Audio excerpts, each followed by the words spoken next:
Hello, and welcome back to another episode of the Ben and Melanie Show. I'm Ben, and I'm here with Melanie today. We had quite a bit we want to talk about today. Actually, there's Michael. Well, I want to say first, I'm subscribed to Michael Moore's Substack email list thing, and so I get his weekly letters in my email.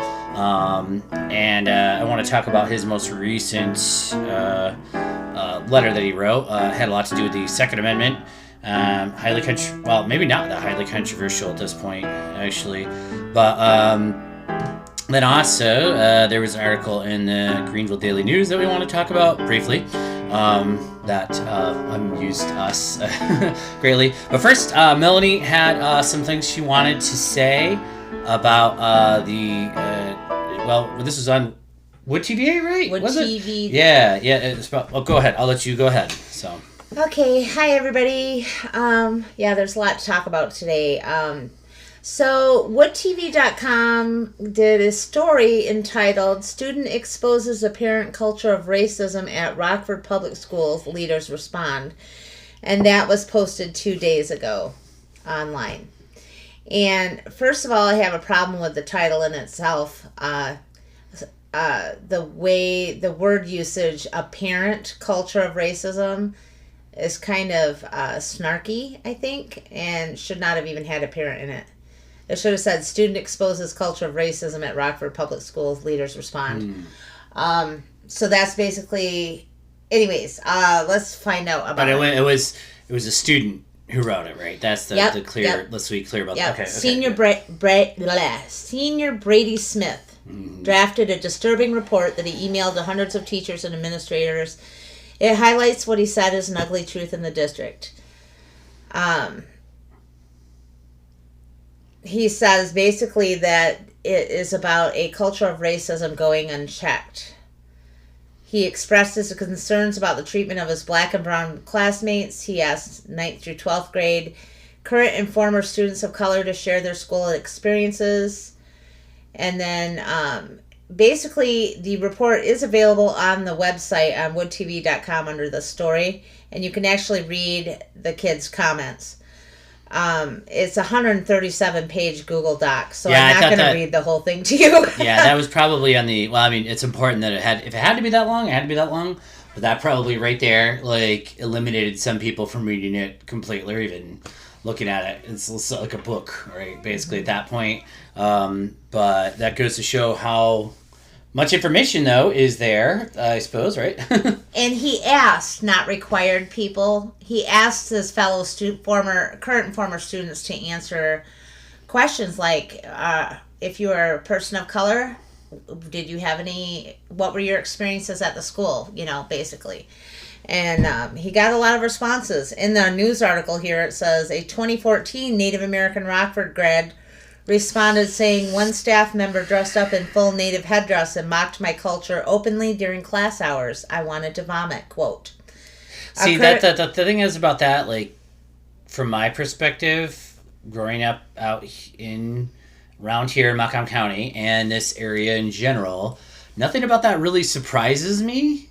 I don't know if does it surprise you at all? That, not at all. Yeah, that's the thing about that, that. I don't think that's okay or anything like that, but it's not shocking, I guess, that's all I want to say. Anyway, go ahead. I'm going to read another couple of comments, and then I'm going to give my piece of this here. A current African-American student submitted, quote, also just had to report a video of a kid saying the N-word and saying, go pick cotton in the field like you were made to, N-word, end quote. Even some white students acknowledged there might be a problem. Quote, as a white male growing up in Rockford, I was not held accountable for the way I perceived people who were different than me, one student wrote. There were minimal checks in place to call out harmful behavior by students, including myself. Incoming interim Rockford Public School Superintendent Corey Wilson Crawford acknowledged Smith's report in a staff-wide email. Based on staff feedback, she said the report seems to be more confusing than enlightening, but the district will continue its efforts to be more inclusive. When asked what changes will look like, Wilson Crawford responded that should look like more inclusive classrooms and students feeling like they can say who they are and they can present how they are, and that should look like interventions occurring when things go awry. NewsAid asked Wilson Crawford if Rockford Public Schools District had a race problem. She didn't deny it, but said, quote, I think that our society has a problem with cultural awareness, and I do think that Rockford is not immune to that. And one more thing, Wilson Crawford said her staff will be trained in cultural awareness and that 9th through 12th grade students will have the option to share their truths in an upcoming school sanctioned survey. I think that, man, I just want to pause there really quick. I just think that, wow, I can't believe they're not even like, shouldn't there maybe be some, after the Indian chief thing from the teacher, I mean, I know that was like 7 years ago, but still, maybe a little diversity training, a little, it would be in order for the staff. I know they can't, control, they can't, it's not, to be fair, the superintendent can't control the students' behavior. Like, it's going to be bad people, whatever, good people, I don't know, but like, yeah, maybe a little diversity training, maybe a lot. Go ahead. Sorry. I think that the number one thing that can change people is when they hire diverse people to be teachers and administrators in a school system. I have been waiting my whole life hoping that it got more diverse around here myself. But that being number one. Secondly, cultural training can vary in the how good it is and whether it makes an impact. Because as a mixed person and a mother of mixed people that are people of color, I will tell you that because I can pass as white, I have a different experience, and that is I am in a room with a bunch of people that will say stuff all the time that is racist or has racist undertones, and they're like chuckle, ha, ha, ha, thinking that you're on the inside on the joke, and then I call them out on it. I have the ovaries to call them out on it. I don't sit there and listen to it. I won't accept it. And that's what more people need to do when they know it's wrong, firstly. Secondly, to give a shout out to my POC people out there, I'm going to tell you the main problem with racism in America is no one thinks about anybody but themselves. So basically, the reason why racism still exists, in part, besides the systemic racism in this country, is that they don't even think about us. Yeah, maybe people should just, you're right, maybe a good start would be putting yourself in somebody else's shoes, attempting to view it and actually, you know what? I'm a Caucasian male, I guess, right? And that's something that I've done a lot throughout my years. Like, how would I be being talked to if I was not a white male? What if I was a black female or something? You know what I mean?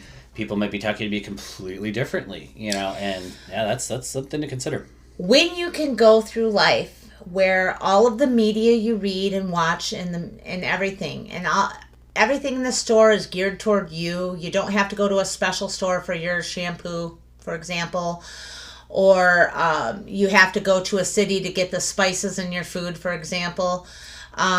When everything is geared toward you, you literally have a society made up to where you don't have to think about anybody but yourself. And that's the bad. Privilege. That's white privilege, though. That is. But right? I'm trying not to use the labels that upset people, Ben. No, but I'm saying like that. That is just being able to but that everybody should. That is what white people. Everybody should have the privilege, but that is what white privilege means. But everybody, no matter what your background or color or anything, should be able to have that experience of just being able to go through life, and not having to think about race, right, on a daily basis, and they're just interactions at the store and stuff like that. So you wouldn't have to second guess little things. You'd be like, oh, they're just having a bad day. That's what a white person will think. That's true. And an African American person will be thinking like, are they calling the cops on me right now? They have a grumpy face on, and the person in question having their phone may not even be thinking about them at all, or they may be having racist thoughts. You don't know. That is a microaggression. You don't know. And because you're of a minority race in this country, you have to be aware of that, because microaggressions can turn into real aggressions, can turn into something deadly. And you have to be aware of it. And you have to train your kids differently, too. I think we should be clear here, too. I guess I didn't look up the demographic data. I'm pretty sure, like, Kent County and, or northern Kent County, I should say, where Rockford is probably 90-some% white. And the same as Ionia County, the same as Buncombe County, the same as Newaygo County. For the most part, all the surrounding areas around here are fairly homogenous. And so I'm sure that this probably hasn't really been on the radar too much for the Rockford Public School District, or, well, any of the schools, really, that much in the mid Michigan area, really, or the, West Michigan area, probably. Suburban schools, I should say. What else did you want to say, Mel? That just goes back to the thing of when you're in a group, or you're in your group, you don't think about your everyday existence isn't thinking about other people. This is part of the whole deal with, what we're dealing with here with the school shootings and the pandemic and the vaccinations, as people aren't thinking about other people. They're thinking about themselves and, But I still think that the systemic racism is like but from my perspective, from what I've read and learned at my college, I think that systemic racism is probably the worst thing, really, and that's something that people don't even realize is even there.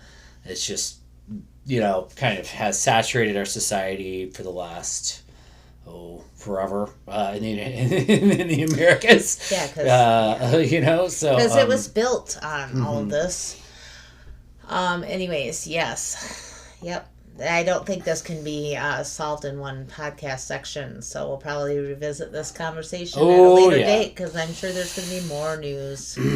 Yeah, I think we're going to have to revisit it, and but I think it's really awesome that the high school student really took the initiative there. Yes, to take I applaud action. you if you ever hear this. Yay, good job. What was his name? Oh, Brady. No. Brady? Smith. Okay. Smith something? Yeah, good job, Brady. Yep, pointing out injustice and doing the right ethical thing. Yay! And speaking for your fellow brethren. Yeah. And fellow humans in general. Let's do the right human thing to do. Segued into this is from the Greenville Daily News from December 16th. I just thought this was hilarious. Really quick, this is by Brandon Scher. It looks like Belding's Harry Potter elective class questioned. Apparently, the Belding School District has a Harry Potter elective. I'll just read the very beginning of the article here. An Ionia woman is objecting to Belding area schools offering a Harry Potter elective class to middle school students in fear that it promotes witchcraft and pagan rituals within the district. Ooh. Sorry, I couldn't. Yeah. Meanwhile, we're about to celebrate Christmas, which is a pagan holiday. No, it is not. It was. Oh wait. No, that's true. The roots are pagan. Germanic, actually, right? Really? Yeah. Definitely not Middle Eastern in origin, I suppose. That one isn't, is it? Anyway, in response, Building Superintendent Brent Noski said the class is purely educational and doesn't promote any kind of religion. I can assure you that we're not teaching anything with witchcraft in it, Noski said. And what if they were? That's kind of my whole thing here, too.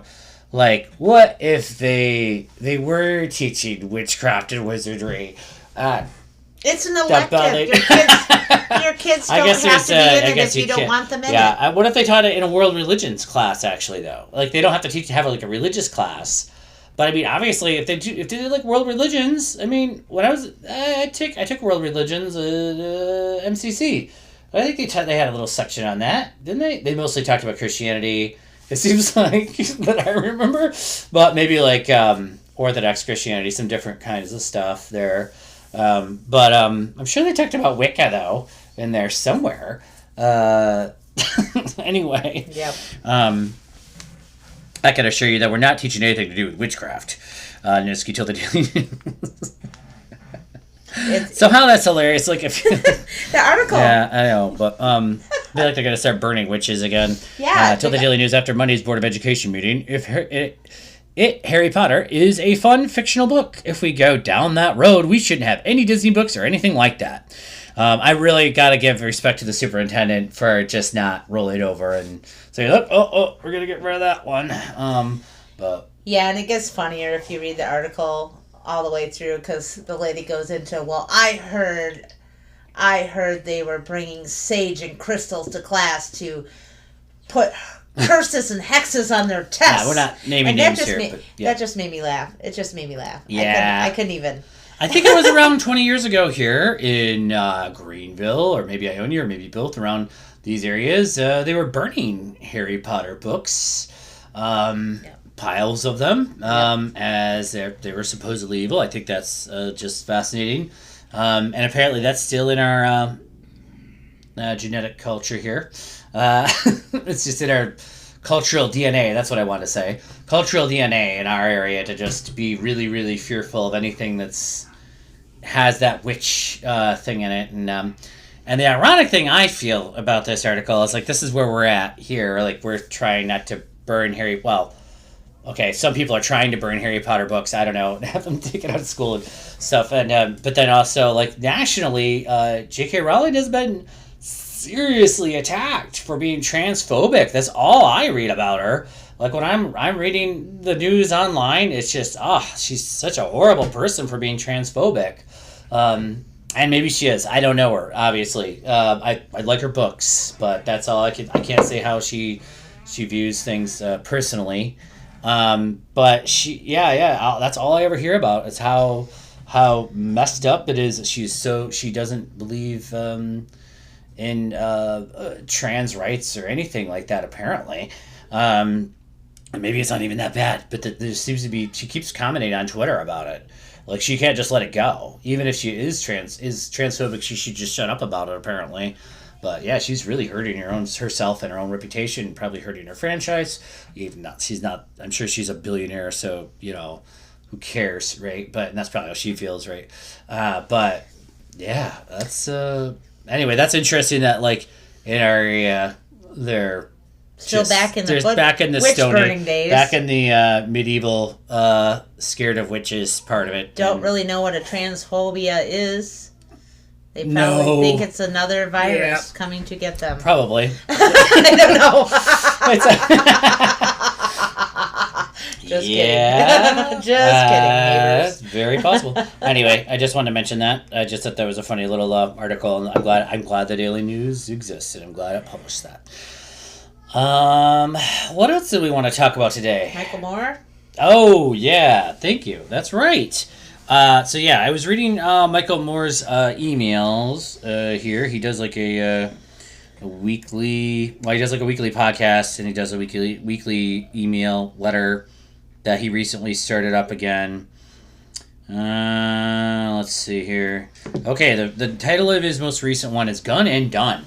4 actions that will end the reign of gun terror in America. And I think this is a highly controversial one for Michigan in general, because, like, our culture here is a hunting culture.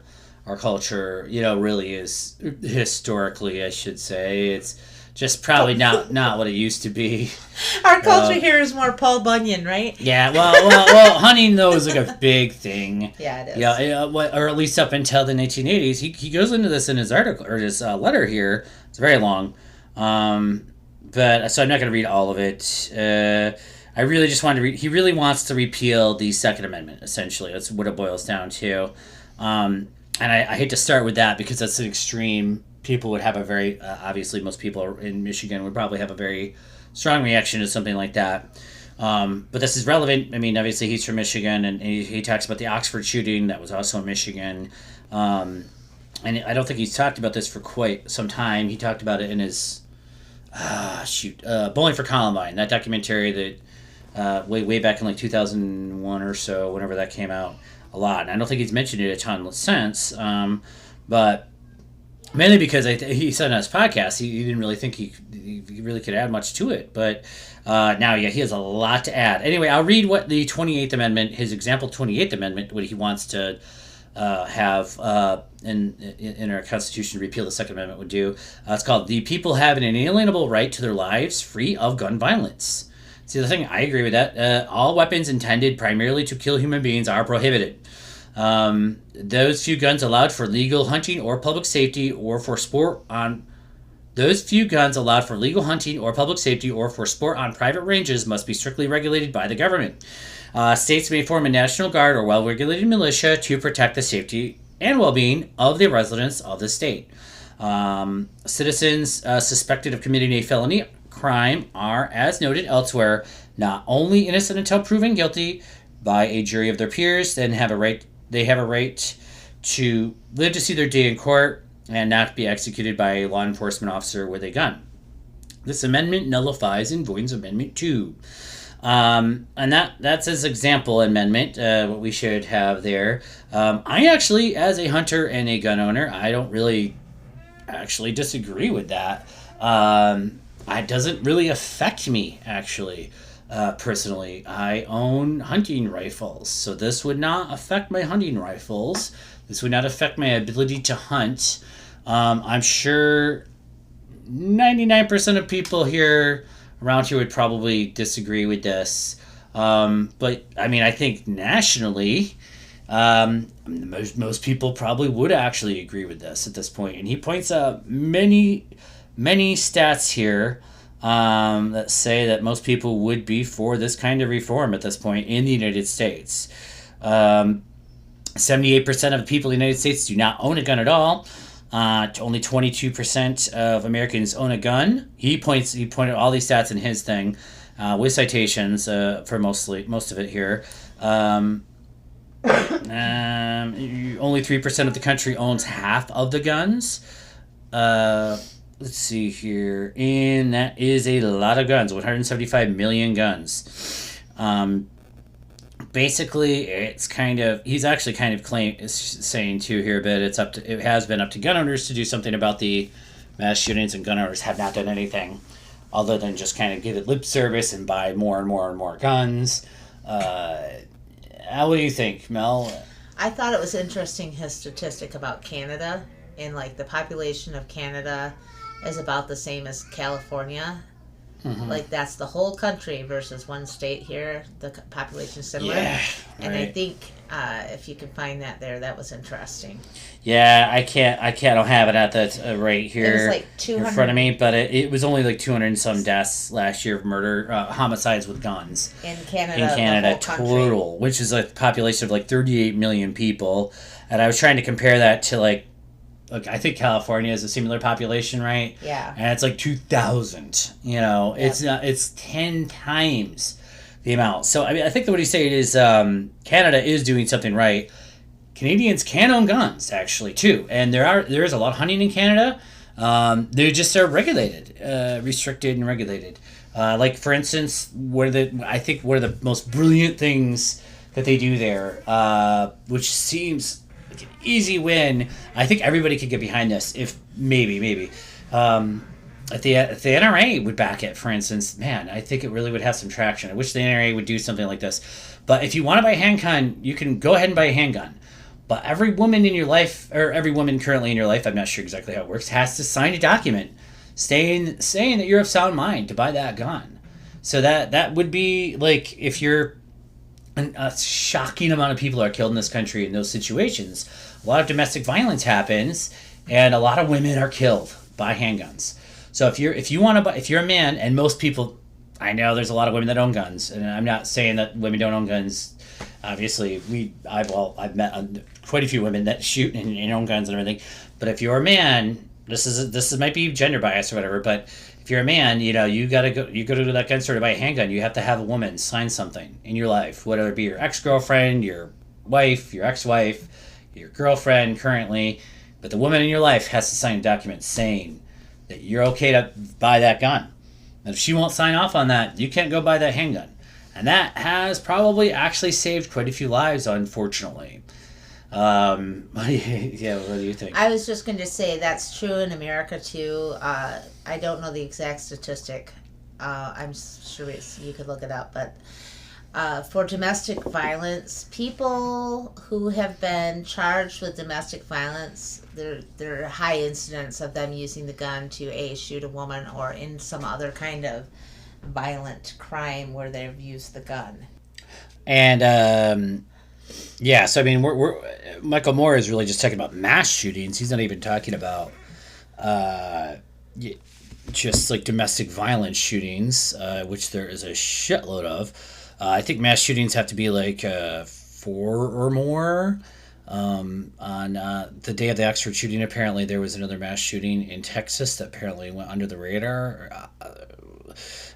Michael Moore was talking about this on his podcast, or actually, I should say, Senator Chris Murphy, I think, was talking about it, and that there was like actually a four-person shooting in Texas that day, but I think it involved domestic violence. It was like a husband got a gun, went home, shot his kids and wife, and shot himself, and that was like four people. But that does technically constitute a mass shooting.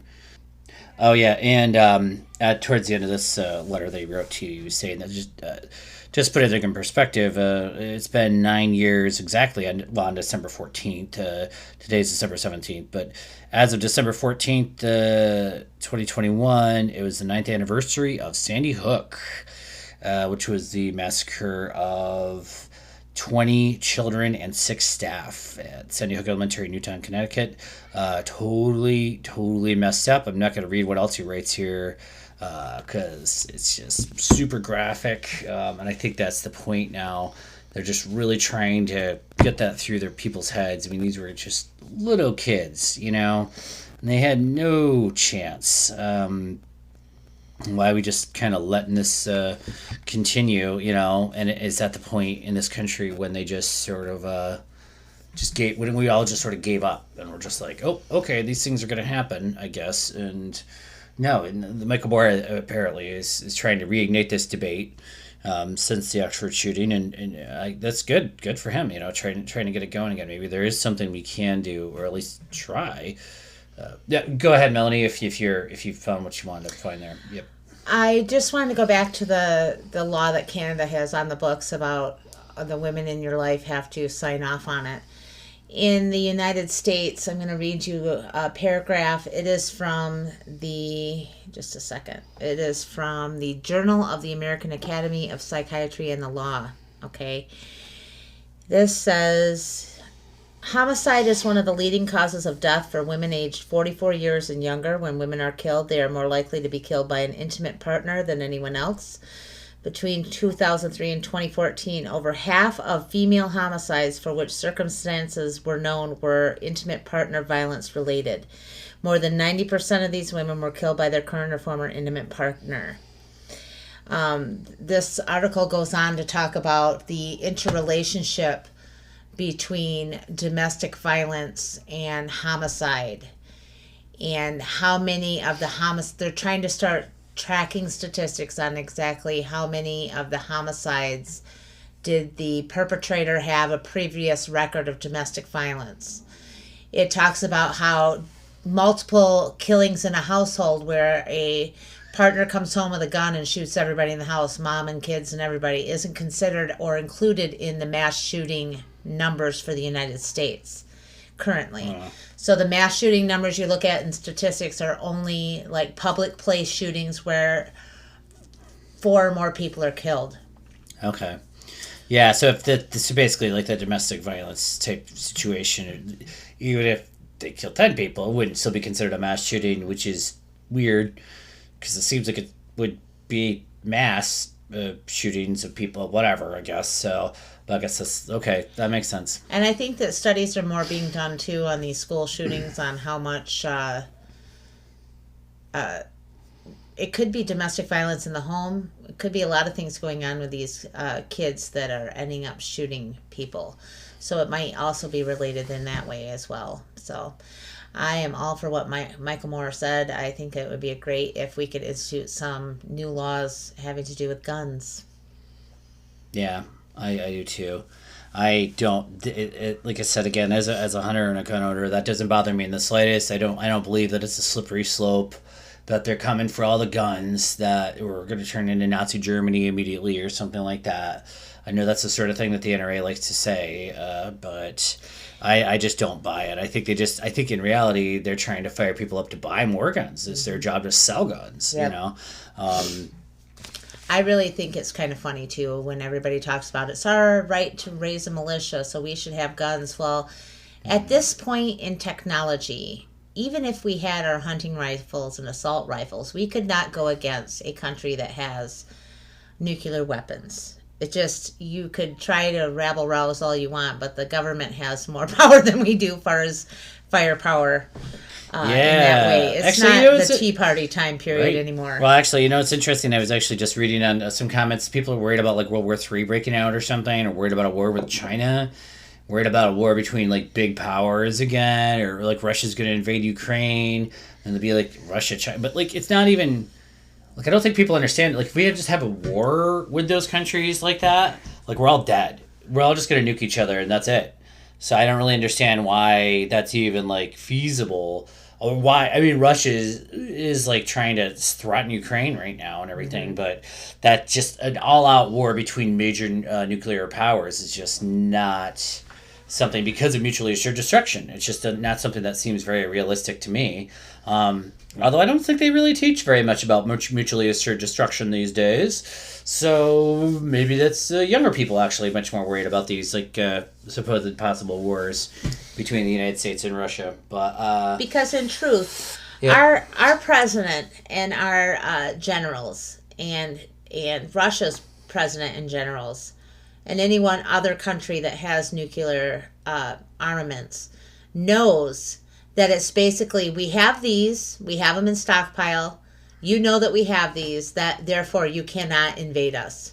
That's basically what it is. Because when you're sitting at a table and both people have a nuclear warhead pointed at each other, either of them twitches a finger, the other one pushes it, and bam, the whole world's blown up. Yeah, and it's sort of like the equivalent of just sitting at a table, each with like a gun pointed at each other, right at their faces, and each person, like neither person can really do anything.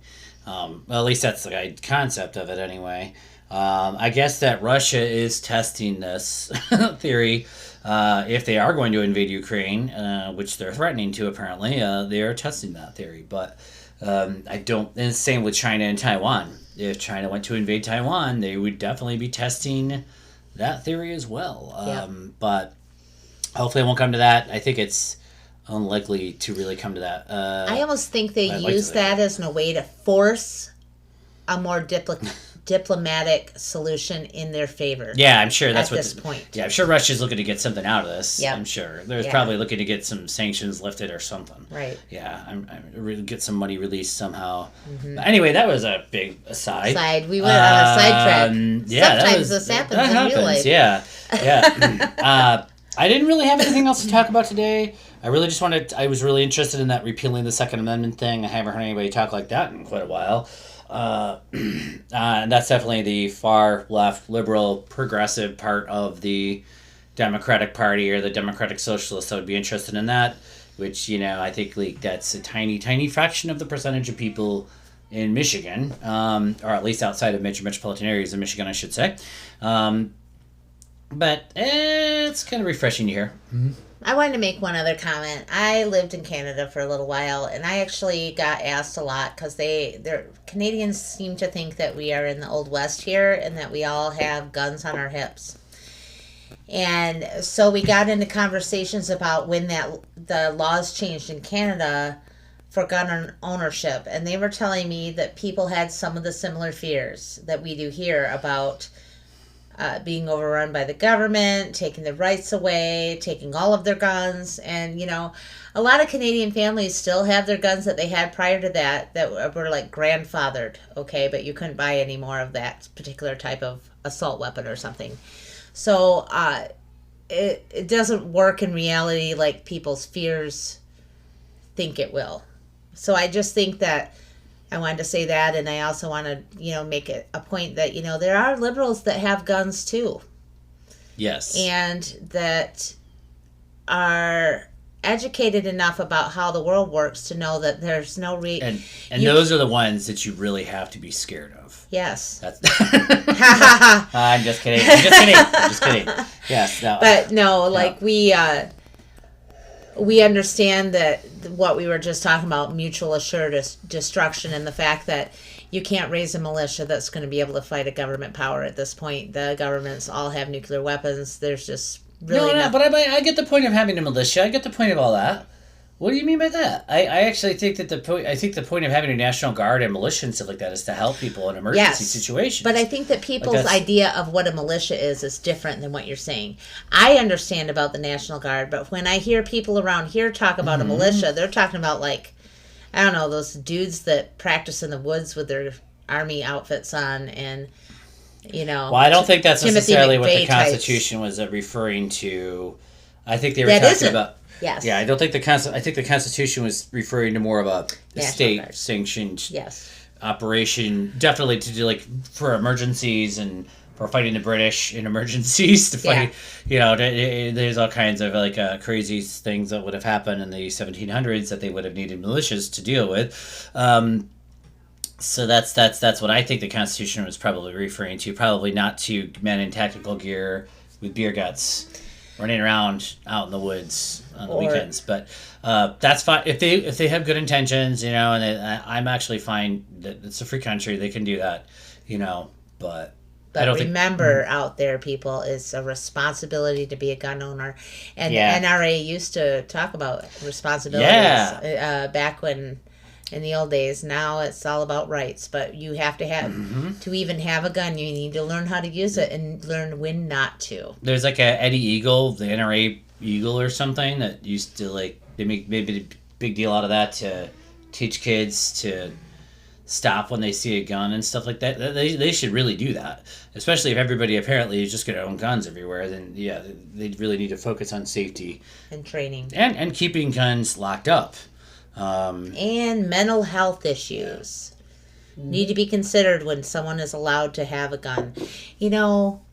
It's just interesting. We need a license to drive a car, but anybody can go to a gun show and buy I don't know. It's just crazy to me. All I'm worried about is the kids. I don't want to see any more kids become gun fodder. I just don't. So I hope we can make it a better place. Yeah. Well, with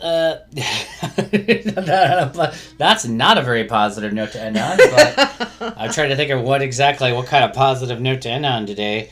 That's all I really had to talk about, though, actually. Did you have anything else you wanted to add? Yeah, don't burn witches over Harry Potter.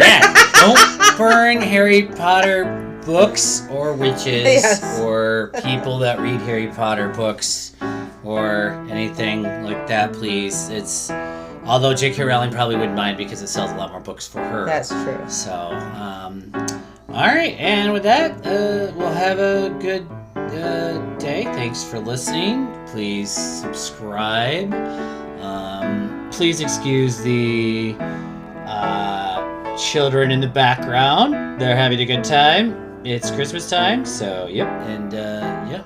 Talk back at us. Let us know what you want to hear. Yeah, I was gonna say thank you. Bama P, motherfucker.